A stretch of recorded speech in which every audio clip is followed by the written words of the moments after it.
Tapi 4 orang ini, empat-empatnya dijamin oleh Nabi SAW masuk surga. Artinya ada penyebutan hadis tentang mereka di surga. Itu karena mereka mentauhidkan Allah di masa orang-orang Quraisy menyembah berhala. Dan mereka sempat mendakwahi kaumnya. Jadi mereka masih menjaga kemurnian ajaran Ibrahim alaihissalam. Ada di antara mereka nanti juga yang mengikuti ajaran Nabi Isa alaihissalam. Baik, 4 orang ini teman-teman sekalian adalah yang pertama Uthman bin Talha, kemudian Waraka bin Naufal, yang kedua, nanti saya ulangi lagi kalau ada yang mau tulis, yang ketiga Zaid ibn Amr bin Nufail, kemudian yang terakhir Qis bin Sa'ilah. Yang pertama Uthman bin Talha, yang kedua Waraka bin Naufal, yang ketiga Zaid ibn Amr ibn Nufail, dan yang keempat Qis bin Sa'ilah. Saya akan sebutkan kisah ringkasnya keempat orang ini. Keempat orang ini teman-teman orang yang gelisah sekali di Mekah, karena mereka sudah sepuh ya, sudah berumur, dan mereka memang tidak pernah menyembah berhala. Mereka gelisah melihat orang tawaf telanjang, orang sembah berhala, orang makan bangkai, minum darah, segala macam. Di Mekah jahiliyah luar biasa. Mereka mengganti zikir-zikir dan doa kepada Allah dengan bersiul dan tepuk tangan. Ya, begitu mereka pada saat tawaf gitu kan. Itu Allah sebutkan dalam Al-Quran mukaan wa tasdiyah. Dalam ayat Al-Quran disebutkan mereka bersiul dengan tepuk tangan gitu. Maka mereka gelisah. Keempat orang ini lalu sepakat kita keluar dari Mekah aja. Maka kita mulai dari Uthman bin Talha dan Waraka bin Naufal. 2 orang ini keluar menuju ke negeri Syam. Dan keduanya akhirnya menemui pendeta Nasrani. Lalu mulai bertanya tentang apa itu agama Nasrani. Pada saat itu dengan mengambil kesimpulan bahwasanya Nasrani mengimani ada Tuhan namanya Allah, dan mereka mengatakan Isa datang setelah Ibrahim, maka berimanlah Waraka bin Naufal dengan Uthman bin Talha. Ini ringkas cerita keduanya. Tentu Uthman bin Talha saya pribadi tidak menemukan hadis menyebutkan tentang dia, tetapi Waraka bin Naufal ada, sebagaimana saya jelaskan tadi kasus setelah bertemu dengan Nabi SAW, dan dia mengatakan, hai Muhammad, demi Allah yang menemui kau adalah Namusul Akbar, nama lainnya Jibril AS yang telah menemui Musa. Kalau seandainya saya mendapatkan masa kau nanti diobatkan jadi Nabi, sudah diperintahkan berdakwah, maka aku akan jadi penolongmu. Nanti aku beriman padamu, dan aku pada saat kaummu mengeluarkanmu dari kota ini. Terus Nabi SAW menyebutkan pada saat Waraka bin Naufal meninggal di masa 6 bulan fase terputusnya wahyu, aku diperlihatkan Waraka bin Naufal di surga. Kemudian kisah Zaid bin Amr bin Nufail, ini agak unik sedikit kisahnya. Zaid bin Amr bin Nufail lebih kritis, orangnya lebih kritis ya. Dia kemudian menemui pendeta Nasrani, dia menemui pendeta Yahudi, bukan pendeta Nasrani. Dia pergi ke negeri Syam, yang dia tanya-tanya ke orang, siapa orang yang paling pintar di muka bumi, yang mengenal Allah. Maka simpang siur berita mereka mengatakan pendeta Yahudi. Ditanya orang Yahudi, siapa pendeta kalian yang paling luar biasa, yang kalian anggap paling pintar? Ditunjuklah seseorang. Datanglah Zaid rahimahullah ke sana. Begitu ngobrol sama pendeta Yahudi, dia bilang, jelaskan kepada saya agama anda. Dijelaskanlah Nabi Musa, kitab Taurat, dan seterusnya, macam-macam hukum Allah. Tertarik Zaid bin Amr ini. Dia bilang, baik, saya tertarik, saya ingin masuk agama Yahudi. Bagaimana caranya? Waktu dia bilang bagaimana caranya, teman-teman sekalian, ini yang membuat Zaid batalin masuk Yahudi. Apa kata pendetanya? Kalau kau mau jadi Yahudi, kamu harus dimurkahi sama Allah dulu, baru kamu taubat, baru masuk Yahudi. Kata Zaid bin Amr, saya tinggalkan Mekah karena takut dari murkahnya Allah. Ngapain saya sekarang nyari murkahnya Allah gitu. Dia bilang itu syaratnya kalau mau Yahudi. Harus cari dulu masalah, biar Allah murkah, baru kau tobat. Kemudian baru bisa masuk agama Yahudi. Kata dia, saya tidak mau agama ini. Ada nggak orang yang pintar lain yang mengenal Allah selain anda? Dia bilang, saya tidak tahu. Kecuali pendeta Nasrani. Karena mereka mengaku ada Nabi setelah Musa. Baik, di mana tempat mereka? Ditunjuklah beberapa gereja. Pergilah Zaid bin Amr ini ke gereja. Tanya Nasrani, siapa pendeta yang paling pintar? Si fulan, didatangilah pendeta itu. Tanya-tanya Nasrani, ternyata memang informasinya lebih lengkap. Karena orang-orang Nasrani beriman tentang Musa, tapi ada Nabi lagi setelahnya namanya Isa. Mereka beriman ada Taurat, mereka beriman ada kitab setelahnya namanya Injil. Berarti ini lebih sempurna. Apa hukum-hukum dijelaskan semua. Baik, setelah itu saya mau masuk agama Nasrani. Jawabannya pendeta Nasrani juga membuat dia tidak jadi masuk Nasrani. Apa jawabannya? Waktu ditanya bagaimana caranya masuk Nasrani, kata pendeta itu dalam riwayat ini, kamu harus sesat dulu. Setelah kamu sesat, gitu kan, kemudian kau taubat baru jadi Nasrani. Kata dia, saya tinggalkan Mekah supaya nggak sesat. Ngapain saya harus sesat sekarang gitu? Dia bilang itu syaratnya. Kata Zaid, saya tidak mau kalau begitu. Agama apa yang mengenal Allah yang kau kenal, yang kau tahu? Dia bilang saya tidak tahu. Yang saya tahu cuma ada satu namanya agama Hanif. Apa itu agama Hanif? Agamanya Nabi Ibrahim alaihissalam. Kan Allah sebutkan Hanifah Muslima. Ya, itu Ibrahim alaihissalam punya Hanif. Hanif itu agama lurus, mentauhidkan Allah. Pokoknya nggak ada sekutunya Allah. Allah itu Esa. Dan ini memang ajaran murni gitu kan. Lalu kata Zaid, bagaimana caranya? Siapa yang saya temuin itu saya belajar? Kata pendeta itu, enggak ada lagi. Enggak ada orang. Saya pun tidak tahu itu. Itu dulu agama di Mekah gitu. Maka Zaid bin Amr pun kembali ke Mekah teman-teman sekalian. Lalu dia mengatakan di tengah jalan, ya Allah, aku bersaksi dan engkau menjadi saksinya bahwasanya aku menganut agama Ibrahim alaihissalam. Aku beragama Hanif gitu kan. Aku akan menyembah Allah, tidak menyekutukannya, dengan tidak menyembah berhala, tapi aku tidak tahu bagaimana caranya beribadah ya Allah. Pandulah aku. Jadi dia tidak tahu bagaimana caranya. Maka yang dia lakukan adalah dia coba selalu mencari jalan untuk memurnikan hubungan kepada Allah.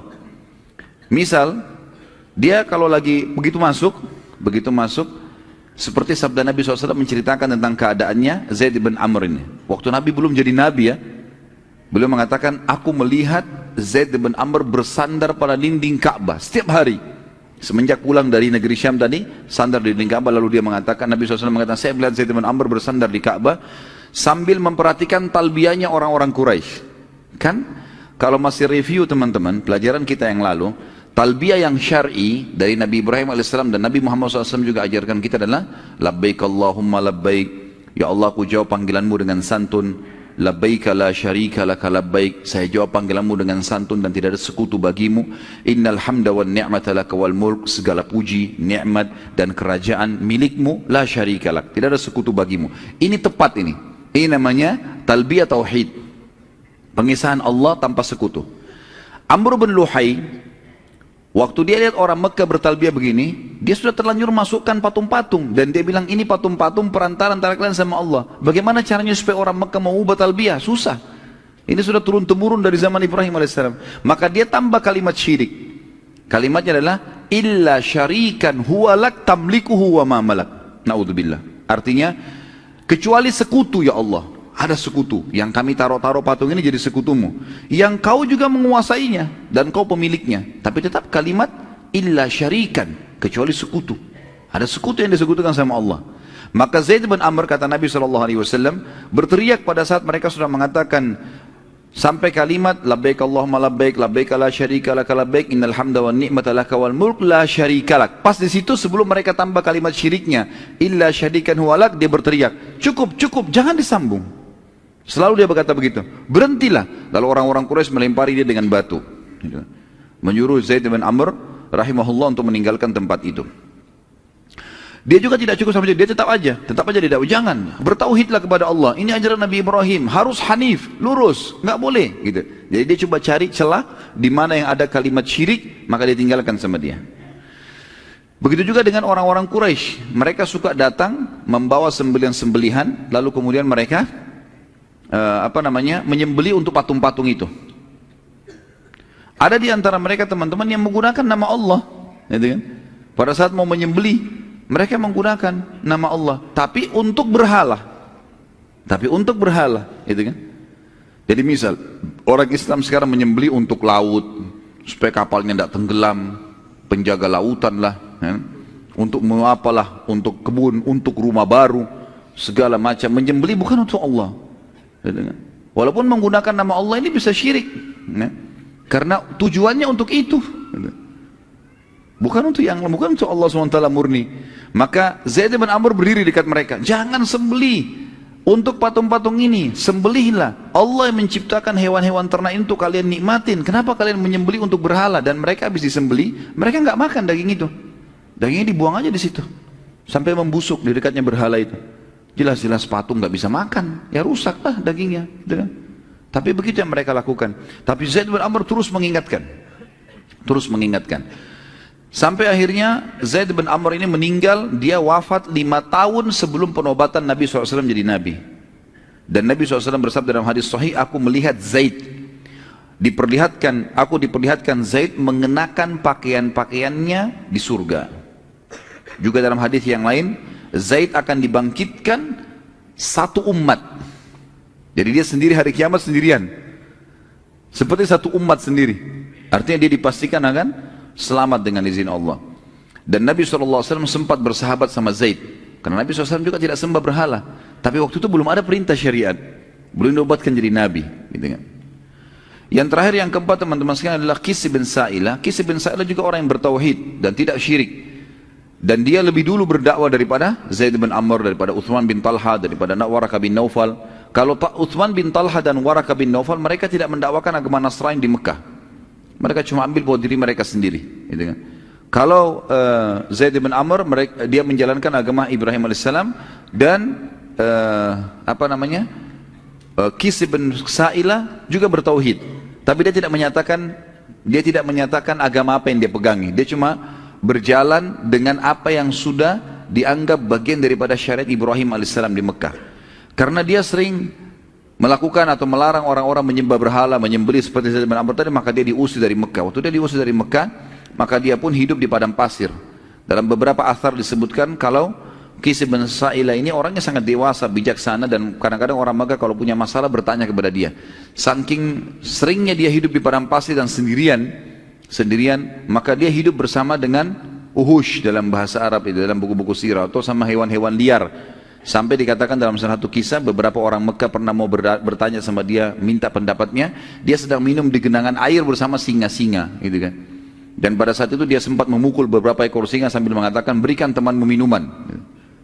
Jadi saking seringnya sudah hidup sama hewan-hewan ini. Dia tinggal 2 dari Mekah. Itu yang dinukil dari kisah Qis bin Sa'ilah. Dan juga ini sama dengan Uthman bin Talha yang tidak disebutkan atau tidak saya temukan, saya pribadi ya, bahwasanya Nabi SAW bersabda mereka di surga. Tapi yang 2 tadi jelas-jelas ada hadisnya.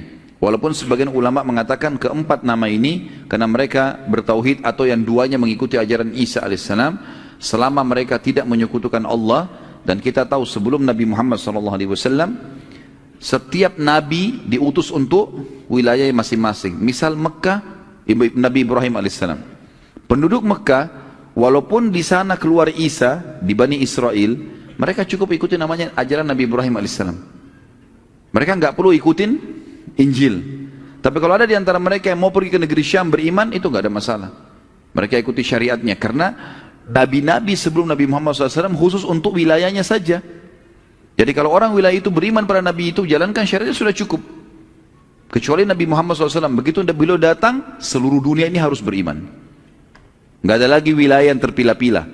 Masih ingat saya pernah cerita, Nabi Musa AS sezaman dengan Nabi Khidir. Beda, masing-masing punya syariat. Kemudian ada Nabi Shu'aib, mertuanya Nabi Musa AS, beda. Di Madian dengan Nabi Musa AS di Palestina dan Mesir. Kita tahu Nabi Isa zaman dengan sepupunya sendiri, Nabi Yahya. Masing-masing punya hukum. Gitu. Nabi Yahya AS punya hukum sendiri, gitu kan. Maka masing-masing berjalan. Dan orang-orang yang hidup di wilayah masing-masing kalau mengikuti syariat Nabinya sudah cukup. Tapi mereka harus mengimani keberadaan Nabi-Nabi yang lain. Cuma penerapan hukum seperti itu. Makanya tadi kalau ada yang bertanya, misal bagaimana Waraqah bin Naufal bisa masuk surga sementara dia menganut agama Nasrani? Karena memang dia punya hak pada saat itu. Pada saat itu orang bisa mendatangi wilayah di mana ada Nabi lalu dia beriman padanya, menjalankan syariatnya. Nah, seperti itulah sebelum Nabi SAW.